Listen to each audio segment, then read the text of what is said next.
Islamic lifestyle, কারণ পুরো সিস্টেমটাকে তারা কোলাপস করেছে, করাপ্ট করেছে।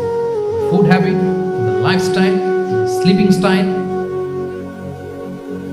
সব চেঞ্জ করেছে। তো এই জন্য আল্লাহর দেয়া ফিতরাতকে যেন আমরা প্রিজার্ভ করি, আমরা সচেতন হই। এখনই যদি সচেতন না হই, ডিজাস্টার আমাদের জন্য অপেক্ষা করছে। Just wait and see. তাহলে ইসলামিক লাইফস্টাইল হচ্ছে একটা ফিতরা বেসড লাইফস্টাইল। এই ফিতরাকে আমাদেরকে প্রিজার্ভ করতে হবে। তাহলে 3টা পয়েন্ট বলে ফেলছি অলরেডি, যদি আপনাদের মনে থাকে। প্রথমে কি বলেছিলাম? হালাল, হালাল দিয়ে জীবন সাজাবো। 2 নম্বরে প্রোডাক্টিভিটির জন্য কি করব? রাতে দেরি করে ঘুমাবো, তাহলে আগে আগে ঘুমাবো, ফলে আগে আগে ঘুম থেকে জেগে কাজ শুরু করবো। 3 নম্বরে ফিতরা, মানে আল্লাহর দেয়া প্রাকৃতিক যে নিয়ম, মানে আলোর সাথে সাথে আমার জীবন শুরু, আলো নাই আমিও ঘুমাই পড়বো। কি বলেন? আপনি উন্নত দেশে তো তাই হয়।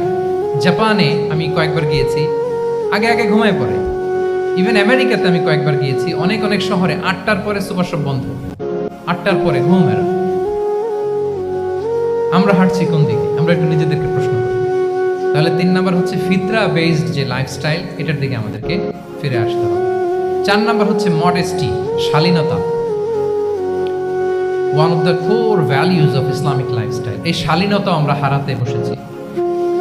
মডেস্টি বললে অনেকে শুধু কাপড় চোপড় নিয়ে চিন্তা করে, যে ছোট কাপড় বড় কাপড়। Modesty is not about only clothing, but also your behaviour, your dealing, your overall character. শুধু আপনি মডেস্টি, শালীনতা বললে কাপড় চোপড় নিয়ে চিন্তা করবেন না। এটা আপনার মডেস্টি ইন ইউর স্পিচ, আপনার কথার মধ্যেও শব্দ চয়নে মডেস্টি থাকতে হবে, আপনার বিহেভিয়ারে মডেস্টি থাকতে হবে, আপনার ডিলিংসে মডেস্টি থাকতে হবে।